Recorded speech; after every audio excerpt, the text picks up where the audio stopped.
An internet search for United Structures of America turns up a photo of a steel beam and a photo of a factory. Its name evokes a feeling of American patriotism and blue-collar graft. Its acronym, of course, is USA. It was a steel fabrication facility near Houston, Texas. But under the two photos is a red banner that says permanently closed. The business was founded in 1980 and provided jobs for more than 400 people. How does a business that once thrived by manipulating steel to its will have to call it quits? Well, steel, for all its renowned strength, can't save you from hackers. Well, first, I had a false pretense that we had backups and everything was backed up. This story is about a CEO who tried his best to rescue United Structures of America.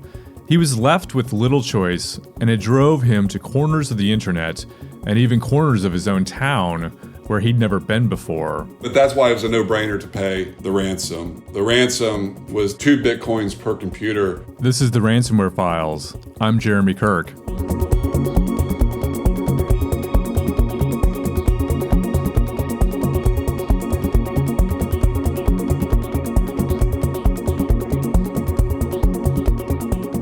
In this podcast series, I'm exploring the impact of ransomware, which is one of the greatest crime waves to ever hit the internet.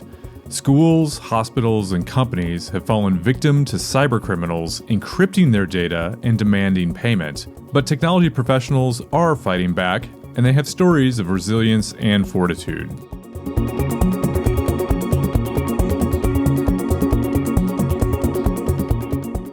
Dain Drake took over as CEO of United Structures of America when he was just in his early 30s. He was taking over a family business, or to put it more accurately, it was a business belonging to families. There were 2 families who founded it around 1980. Due to retirements and deaths, the business came under control of their descendants. By that time, it had 7 partners in all, which was a somewhat numerous plate of stakeholders. Plus, many of the 450 employees were either family members or extended family members. Here's Dain. You look at payroll and you may have 450 employees, but we may only have 30 different sets of DNA. He's mostly joking, and as with any family, they had their share of relationship issues. My brother-in-law has a joke, Thanksgiving and Christmas is when you leave your friends and loved ones behind to spend time with your family. United Structures of America designed and fabricated what are called pre-engineered metal building systems. Think airplane hangars and even schools and churches. It's one of the most economical ways to build a structure. Dain even designed a hangar that now stores drones for the US military. When Dain took over the business, it was an opportunity to employ technology to bring it into the modern age. So the second generation was really trying to bring on technology. Prior to us being involved, there was virtually no technology. The machines and equipment were manual. To be honest, it sounds crazy, but not till I joined the company after leaving the university. There wasn't even email at the time. This was in 2000. I mean, that's how archaic it was. Dain was looking to see how technology could help him improve the business's bottom line. That included improvements such as integrating the accounting software with manufacturing to better account for costs and expenses. That also would help understand how revenue flowed through the business on a daily basis. Real-time financial data. Dain estimates the business was 10 to 15 years behind in using technology to improve its operations. But there were obstacles. Longtime employees bristled at change. And we had a culture where people were nostalgic of previous times that were good, but just didn't want to advance and see the world as it changes. And you just have to. You have to change. You have to evolve. New customers, new ways of doing business, new ways of invoicing, new ways of customer service. And it was very difficult. As those improvements were taking place, someone else who wasn't an employee was inside the systems of United Structures of America. In fact, that person had even created their own administrator account, lurking, watching, waiting.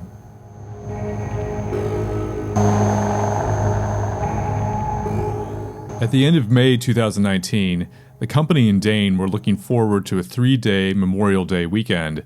When he came back to work, he booted up his computer and saw an odd note. I mean, it looked like child's play. It didn't look real. It was just kind of a basic Microsoft font, bold letters. I mean, it kind of looked like a silly message. But I couldn't get through the screen, so I couldn't log in. And so, well, this is pretty serious. He unplugged his machine and disconnected it from the network, hoping that it was just his computer. He went to an adjacent office and looked at the computers there. Same message on the screen. His IT administrator, who lived outside of Nashville, helped with shutting down the company's servers in hopes of preventing further infection. Dain put notes on the entrances of buildings warning not to turn on the computers. About half were infected by ransomware, but half had been turned off before the long weekend. And then once I started getting my head wrapped around the issue, then it was deciding how bad this was. And the biggest gut punch is when I was focused solely on the PCs, but the CNC equipment in the factory I found out was also hit. CNC stands for Computer Numerical Control. This meant that the factory computerized machinery had come to a full stop, and that led to another problem. And so that's when I realized I had, 350 men with nothing to do. At that point, Dain had to think. The company had installed a backup system not too long ago. He thought if they could just roll back to backups from a week prior, they'd just lose about a week's worth of data. So overall for the year, that would amount to about 2% of lost data. Not great, but not terrible. But there was bad news about the backups. We had the hardware, all the equipment. It was just never initiated.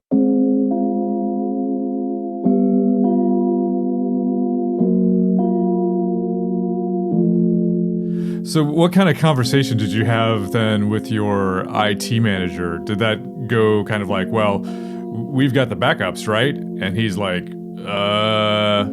He was confident they were installed and working. And by the way, not maybe a month or maybe 2 months prior, we had talked about that because the backups were a recent purchase and upgrading from a previous backup system. I was asking, how does this work? Let's back up. Dain patiently waited for a few hours for an answer.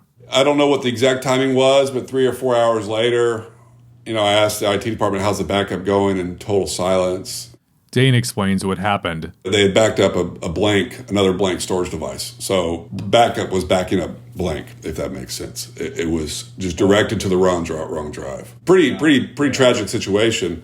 The gravity and impact of it slowly sunk in. It wasn't until the following day, I'll tell you how drastic that was, when I realized I didn't know what my accounts receivable was. I didn't know what invoices I had outstanding.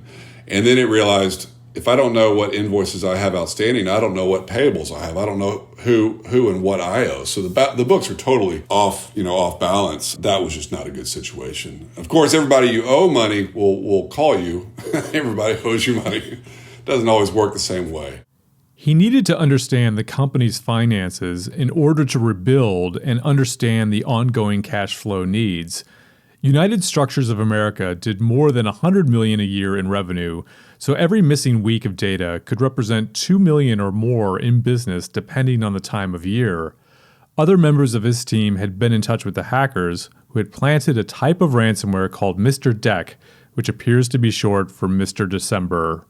But that's why it was a no-brainer to pay the ransom. The ransom was 2 Bitcoins per computer. At the time, Bitcoin was bouncing around the $10,000 mark, so paying to decrypt everything would have been millions of dollars. So Dain made a strategic decision. So I selected 2 computers that I thought I could rehabilitate, and one of the computer systems was my accounting system. And so I thought I could back that up. And another system was my production details that were required for the equipment, the machinery. Nothing else had that much value. Decision made, Dain needed 5 things: around $40,000 in cash and 4 Bitcoins. Dain's not a technology novice. He was online in the 1990s when the commercial internet took off. He'd built PCs when he was younger and used bulletin board services on a dial-up modem. And by the time of the attack against United Structures of America, he'd known a bit about Bitcoin, but he wasn't sure where to buy it. So he went on the internet. He landed on a website where people sell their Bitcoins directly to other people. They accepted payment for the Bitcoins via Western Union wire transfer. This wasn't the safest option, of course. There didn't appear to be much of a guarantee that the Bitcoins would come after the money was wired. The money was going to places like Medellin, Colombia, and Palestine. It was, as Dain says now, pay and pray. So Dain went to the bank and withdrew $40,000 in $100 bills. And if you're curious, that's around a pound of money if you weighed it, or 400 grams in the metric system.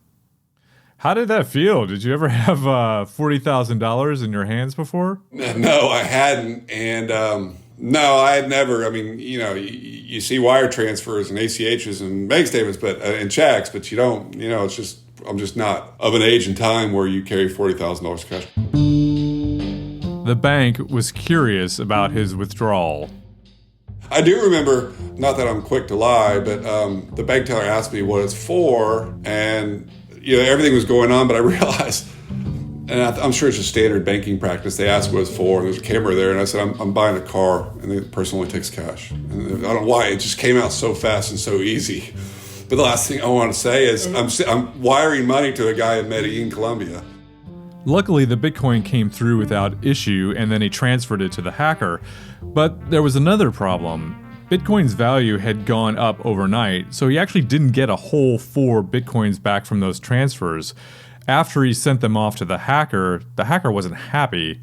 The person wanted a full 4 Bitcoins. Dain had to come up with more Bitcoin to make that last Bitcoin a whole one rather than just kind of a fraction of it. I didn't have the full 1 Bitcoin that I needed to give to this guy, so I had to go to a Bitcoin ATM to subsidize the rest, which was fine. But I just remember being at a very shady store, putting $20 bills into this little tiny ATM that's the size of a Foot Locker, thinking I have no idea how this works. There were 2 Bitcoin ATMs in Dain's area. One was at a large bus stop in downtown Houston. For personal safety reasons, Dain didn't think it was a great idea to take a bunch of cash there and feed it into a Bitcoin ATM. So he chose the other option. It happened to be an adult novelty store. So I was like, let's go. And I went, and it was the South Main Love Boutique. I'll remember this till the day I die.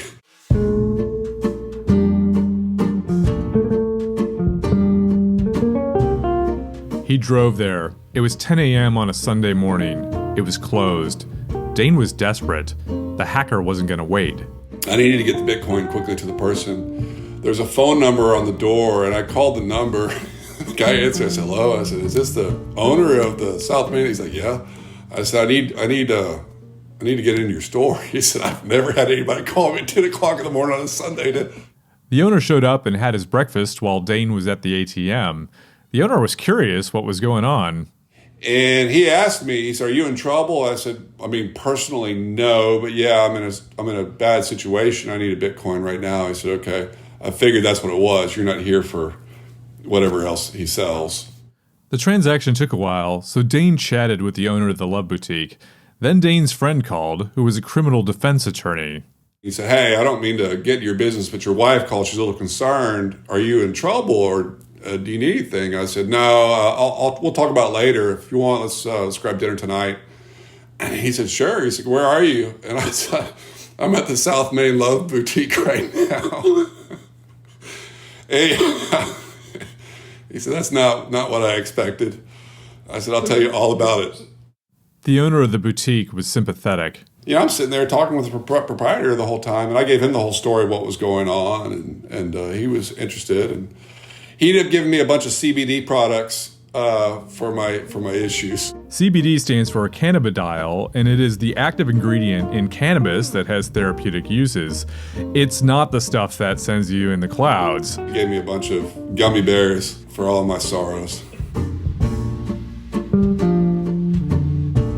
3 or 4 hours later, the hacker sent the decryption keys. And it worked. So what I got really helped me start piecing back things together. I got skeletons of the financial system. I got skeletons of drawings and schematics. But even with the decryption key, not everything worked out. He couldn't recover the account receivables and outstanding invoices. The information I had gotten was more of a balance sheet and past records, not current situation of the company's finances, which historically was good, but it just wasn't. I needed to know the snapshot of, again, what I owed to my vendors and what my customers owed to me. And that was very difficult. So I have no idea. I can't even forecast what I left on the table by not trying to figure out what was invoiced. I mean, the way I was trying to do it was going through old paper receipts of trucking's bill of ladings to find out what I may have shipped to various people. But I didn't have a value of that shipment. Because that was destroyed. All of that was held electronically. Dain didn't have cyber insurance, but the company hired consultants to help rebuild systems and also figure out how the attackers infiltrated the network. United Structures of America did have contracted IT server support, and it ran antivirus software on machines. But none of that was enough to stop some of the well-known vectors for attack from being used. The incident response team figured out within an hour a likely explanation for how the hackers came in. The hack came in through my IT administrator's personal laptop that he had opened through a remote desktop into the company's servers. And his password was the mailing address of the company. A weak password and the notorious RDP. RDP stands for Remote Desktop Protocol. It's a protocol created by Microsoft that's used for remotely accessing systems. It's also one of the most favorite ways attackers get access to an organization's systems. A common method is to start by scanning the internet for RDP gateways. Then there are various ways to break in. Exploiting software vulnerabilities in remote access software is another. Also, ransomware actors can buy login credentials for RDP gateways from dark web vendors known as initial access brokers. Those type of hackers often just specialize in stealing login credentials, often by leveraging large botnets. Another way to get into an RDP system is to start guessing what might be the right combination of username and password. The security situation is even riskier if the RDP account hasn't been set up with multi-factor authentication, or MFA. MFA requires entering a time-sensitive passcode in addition to the username and password. Although there are ways to get around MFA, it's still the best way to stop most attempts at recycling usernames and passwords. Also, the administrator's password, which was the mailing address of the company, was a dubious choice to say the least. The advice is to use complex passwords that are nearly impossible to guess and use different ones for every type of service. Password managers can keep all of that neatly organized. Strong passwords, combined with multi-factor authentication, can thwart most attempts at account takeovers. But Dain says to this day, he's still friends with that IT administrator, and there were no hard feelings. We didn't have a lot of good outside information, and so he was a homegrown IT guy, and maybe if he was more classically trained, he would have had a different perspective and do what's right, not what he understood. I don't know if that makes sense, but he did what he understood was best, not necessarily what was best. I'm sure it crosses his mind regularly. But the administrator's poor password was far from the only IT security problem at United Structures of America. We had older operating systems. The entire company was based on a Windows 2003 operating system, which apparently was not being serviced anymore by Microsoft. And as a result, hackers knew how to find it and knew how to penetrate it. I looked at Microsoft's website and found that mainstream support for Windows Server 2003 ended 12 years ago. Microsoft did offer extended support through July 2015, but it did cost a lot of money. But after that month, Windows Server 2003, for most people, no longer received any security updates. That meant that organizations continuing to run it were at great risk. Dain says he now realizes how important it is to keep operating system up to date, even if the licensing costs are high. Keeping up to date your server and your all your licenses, it can be very pricey, and depending on what you're doing as a company, you don't gain more function with that. But I realize now that you're gaining security. And security is a function that you don't know you're using day in, day out. As mentioned at the beginning of this episode, United Structures of America eventually filed for bankruptcy. Ransomware can definitely be an existential threat to a company, but it can also be a catalyst, just one of those other bad things in a string of bad things. And that's the role that ransomware played in this story. Dain wasn't happy at the company despite it being the family business that he'd literally grown up around. Dain says the previous 5 years had been rough, and the environment there just wasn't healthy. It just kind of exposed issues more. And I'm a clinical person, and so I just made the decision that, look, I've got to make a decision, and I don't want to fight here anymore. Shortly after the attack, Dain decided to wind the company down. It fabricated its last building in November 2019. At that point, there were only about 15 employees, and when it ended, Dain was actually using a welding torch to finish the last building. The company didn't file for bankruptcy until early this year. Dain says he thought the company had been successfully shut down, but there were some unforeseen issues that forced it into bankruptcy, and some of those issues are still in court today.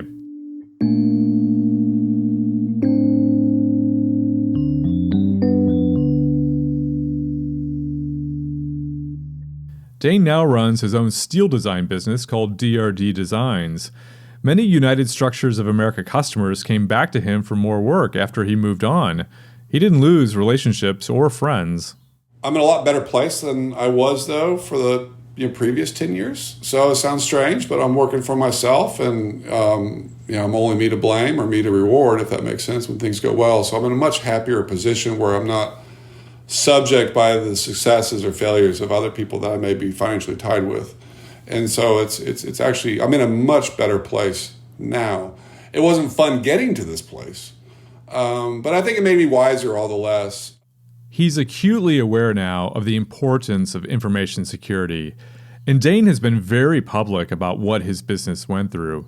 So far, he's the only person or organization the Ransomware Files has spoken with who paid a ransom and explained the reasons why.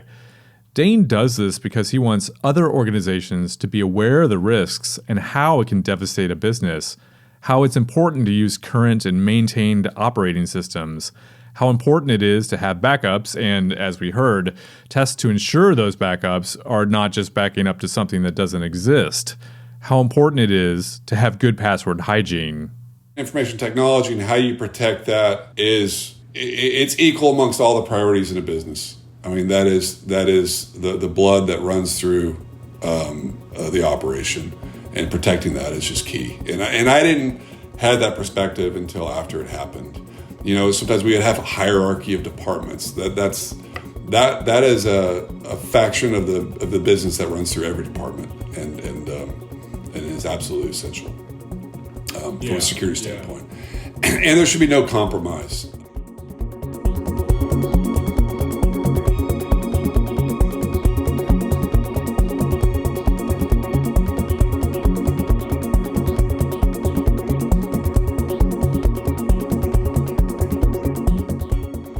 This episode of the Ransomware Files was written, researched, edited, and produced by me, Jeremy Kirk. The production coordinator is Ramesh. The Ransomware Files theme song and other original music in this episode is by Chris Gilbert of Ordinary Weirdos Records. If you enjoyed this episode of the Ransomware Files, please share it and leave a review. It will help keep this project going. The series has its own Twitter handle, @RansomwareFiles, which tweets news and happenings about ransomware. I'm on Twitter @Jeremy_Kirk. If you'd like to participate in this project or have an idea for it, please get in touch. The project is looking for other people, organizations, and companies who can share their unique experiences for the benefit of all until ransomware hopefully becomes a thing of the past.